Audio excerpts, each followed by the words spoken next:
दिन तक चले बीजेपी के शो का काउंटडाउन अटैक करने का प्लान कांग्रेस ने तैयार कर लिया है। बीजेपी के आरोपों का जवाब देने के लिए कांग्रेस के दिग्गज नेता आज ग्वालियर में संयुक्त प्रेस कॉन्फ्रेंस करेंगे। कांग्रेस पार्टी ने संयुक्त प्रेस कॉन्फ्रेंस के जरिए बीते 3 दिनों में हुए बीजेपी के शो और सदस्यता अभियान की पोल खोलेंगे। कांग्रेस का कहना है कि ग्वालियर संभाग में 76,000 कांग्रेस कार्यकर्ताओं के बीजेपी में शामिल होने का दावा गलत है। कमलनाथ सरकार पर सिंधिया और शिवराज के आरोपों का भी जवाब प्रेस कॉन्फ्रेंस के जरिए दिया जाएगा। ग्वालियर में दोपहर 3 बजे कांग्रेस कार्यालय में होने वाली प्रेस कॉन्फ्रेंस में पूर्व विधानसभा अध्यक्ष एनपी प्रजापति, पूर्व मंत्री सज्जन सिंह वर्मा, गोविंद सिंह, जयवर्धन सिंह शामिल होंगे। और इसी खबर पर हमारे साथ सीधे जुड़े हमारे स्टेट हेड राजेश सक्सेना जी। राजेश जी, 3 दिन का महासदस्यता अभियान बीजेपी चलाती है और उसके बाद अब कांग्रेस ने भी कमर कस ली है। पलटवार आज किया जाएगा। 3 बजे कांग्रेस ग्वालियर में प्रेस कॉन्फ्रेंस करने जा रही है। निश्चित तौर पर जिस तरह से बीजेपी ने लगातार 3 दिनों तक महासदस्यता अभियान के जरिए उन कांग्रेस नेताओं, उन कांग्रेस के कार्यकर्ताओं को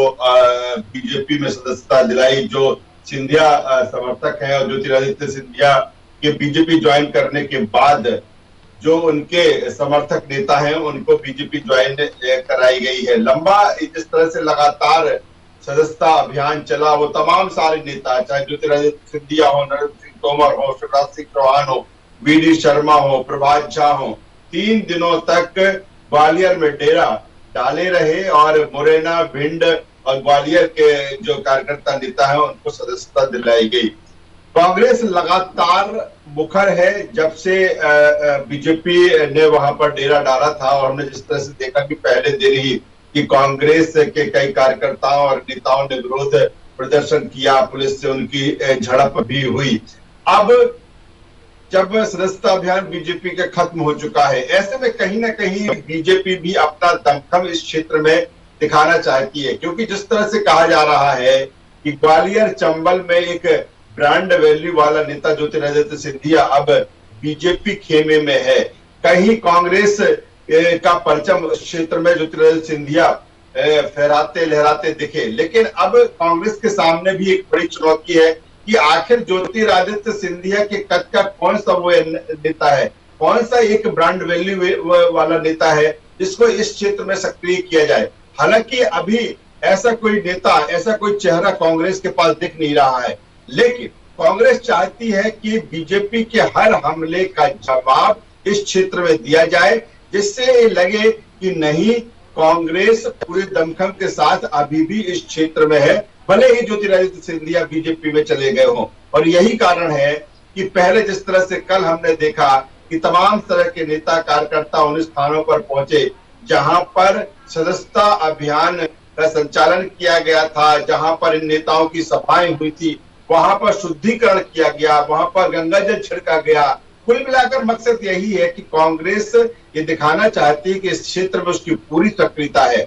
आज की अगर हम बात करें तो आज 3 बजे जिस तरह से कांग्रेस प्रेस कॉन्फ्रेंस करने वाली है, जिसमें पूर्व विधानसभा अध्यक्ष एनपी प्रजापति, पूर्व मंत्री डॉक्टर गोविंद सिंह, जयवर्धन सिंह, सज्जन सिंह वर्मा, ये तमाम सारे नेता इसमें शामिल होंगे। ग्वालियर अंचल के कई नेता कार्यकर्ता इसमें शामिल होंगे। और एक बात जो पैच लग रहा था कि फूलबाग का जो क्षेत्र है ग्वालियर का, वहां की परमिशन अभी कांग्रेस के पास नहीं थी, लेकिन अब ये कहा जा रहा है कि प्रशासन ने वहां अनुमति दे दी है। ऐसे में ये भी माना जा रहा है कि प्रेस कॉन्फ्रेंस के बाद शायद यहाँ पर एक सभा का भी आयोजन किया जाए, क्योंकि कांग्रेस का जिस तरह से दावा है कि 5,000 से ज्यादा कार्यकर्ता यहाँ पर इकट्ठे होंगे जो कि कांग्रेस के हैं, और कांग्रेस यहाँ शक्ति दिखाना चाहेगी, शक्ति प्रदर्शन करना चाहेगी कि किस तरह से ज्योतिरादित्य सिंधिया के बिना भी ग्वालियर चंबल क्षेत्र में कांग्रेस कितनी मजबूत है, कितनी स्ट्रांग है। और यही कारण है कि प्रेस कॉन्फ्रेंस के जरिए वो तमाम सारी बातें जो कांग्रेस लगातार कर रही है, ये कह रही है कि जो कांग्रेस के जो विधायक या जो कांग्रेस के नेता बीजेपी में गए हैं, जो विधायक थे जिन्होंने 2018 का चुनाव लड़ा और उन्होंने जनता के वोट का अपमान किया है, और जो उपचुनाव में जनता उसी का बदला लेगी। खरीद फरोख्त का आरोप लगातार बीजेपी पर प्रदेश सरकार पर लगा है। 16 सीटें हैं विधानसभा की जहां पर उपचुनाव है ग्वालियर में, और यही कारण है कि सबसे ज्यादा अगर कोई बड़ा क्षेत्र है तो वही ये ग्वालियर चंबल क्षेत्र है, और दोनों के लिए, चाहे वो बीजेपी हो चाहे कांग्रेस हो, दोनों के लिए अहम है। और यही कारण है कि आज पूरी शक्ति बीजेपी कांग्रेस यहाँ झोंकने वाली है। 3 दिनों तक सदस्यता अभियान चला, उसका जवाब आज कांग्रेस देगी। तमाम तरह के जो सवाल है वो इस प्रेस कॉन्फ्रेंस के जरिए दिए जाएंगे। दूसरी तरफ फूलबाग में जिस तरह से परमिशन मिली है, यहाँ पर एक सभा का आयोजन भी हो सकता है। कार्यकर्ताओं को ब्रीफ किया जाएगा, नेताओं को ब्रीफ किया जाएगा कि किस तरह से, किन मुद्दों को लेकर, किन बातों को लेकर पूरे क्षेत्र में उन्हें जाना है, क्योंकि 16 सीटें काफी अहम सीटें इस क्षेत्र में हैं। वाकई जब से मुख्य चुनाव आयुक्त ने उपचुनाव को लेकर थोड़ी सुगबुगाहट तेज हुई, उसके बाद दिन ब दिन इस उपचुनाव को लेकर हम देख रहे हैं कि चीजें और ज्यादा दिलचस्प होती जा रही हैं। पहले महाअभियान चलाती है बीजेपी, कांग्रेस उसका पहले दिन से विरोध करती है। जब 3 दिन का ये महासदस्यता अभियान खत्म होता है तो कांग्रेस जाकर उन तमाम जगहों का शुद्धिकरण करती है, सद्बुद्धि यज्ञ करती है, और उसके बाद आज प्रेस कॉन्फ्रेंस की जा रही है जहां पर यह भी कहा जा रहा है कि 76,000 जो कार्यकर्ता जिन्होंने बीजेपी ज्वाइन की है कांग्रेस की, जो एक बड़ा झटका कांग्रेस के लिए था, उन तमाम सवालों का जवाब यहां देगी। और उपचुनाव में कांग्रेस किस तरह की रणनीति बनाएगी, कैसे आज अपने कार्यकर्ताओं को ब्रीफ करेगी, देखना काफी दिलचस्प होगा। राजेश जी, देखिए, 2 चीजें हैं स्मिता इसमें कि जिस तरह से जो बीजेपी दावा कर रही है कि 76,000 नेता और कार्यकर्ताओं ने बीजेपी ज्वाइन की है जो कांग्रेस के थे, लेकिन कांग्रेस ये कह रही है कि जितना आंकड़ा बीजेपी बता रही है इतना नहीं है। वो तमाम सारे नाम कांग्रेस कह रही है कि जिनको लेकर बीजेपी कहती है हमारे हो गए हैं, लेकिन वो उनके नहीं हैं। क्योंकि जिस तरह से कल लक्ष्मण सिंह ने कहा था कि फिर वो कौन से नेता कार्यकर्ता थे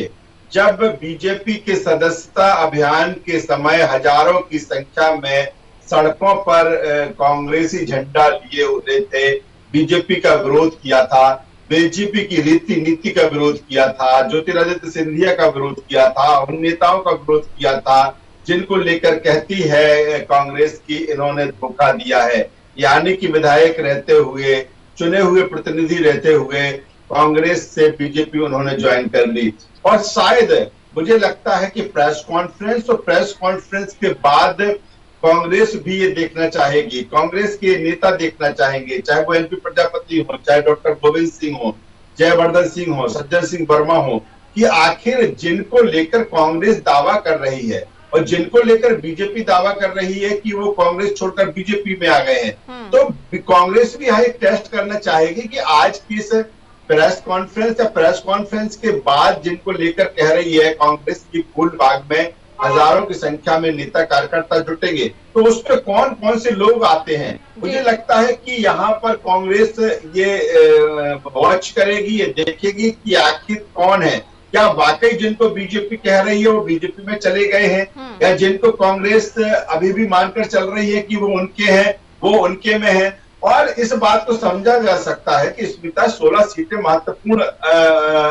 है इस क्षेत्र में, दोनों के लिए, चाहे वो बीजेपी हो चाहे कांग्रेस हो, दोनों के लिए ये अहम है। और यही कारण है कि कांग्रेस इस बड़े क्षेत्र को हाथ से जाना नहीं देना चाहती है, भले ज्योतिरादित्य सिंधिया जैसा चेहरा उनके पास से चला गया हो। क्योंकि अगर अभी से कांग्रेस कमजोर दिखने लगेगी तो पूरी तरीके से ये माना जाएगा कि कांग्रेस ने इस क्षेत्र में सरेंडर कर दिया है, समर्पण कर दिया है। ऐसे में जो कार्यकर्ता, जो नेता अभी भी दम भर रहे हैं कि नहीं कांग्रेस मजबूत है, उनके आत्मविश्वास पर, उनके कॉन्फिडेंस पर कहीं ना कहीं असर पड़ेगा। और यही कारण है कि वो तमाम सारे नेता आज यहाँ पर पहुंच रहे हैं और नेताओं कार्यकर्ताओं से बातचीत करेंगे, प्रेस कॉन्फ्रेंस करेंगे, और हो सकता हो फूलबाग में उनकी एक सभा भी हो। बिल्कुल, बहुत बहुत शुक्रिया राजू जी हमारे साथ जुड़ने के लिए और तमाम जानकारी साझा करने के लिए। वाकई देखना दिलचस्प होगा कि आज जब कांग्रेस बीजेपी के उन आरोपों का पलटवार करती है तो किस तरह से वो अपनी बात रखती है, कैसे वो अपने कार्यकर्ताओं को साधती है और कैसे उपचुनाव को लेकर वो अपनी रणनीति तैयार करती है। और खासतौर से कांग्रेस के लिए अब ये दिन इसलिए भी महत्वपूर्ण है क्योंकि जिस तरह के दावे और वादे बीजेपी ने किए थे, क्या वाकई वो तमाम कार्यकर्ता और वो तमाम नेता कांग्रेस के साथ है भी या फिर बीजेपी ने उस खेमे में भी सेंध लगा दी है।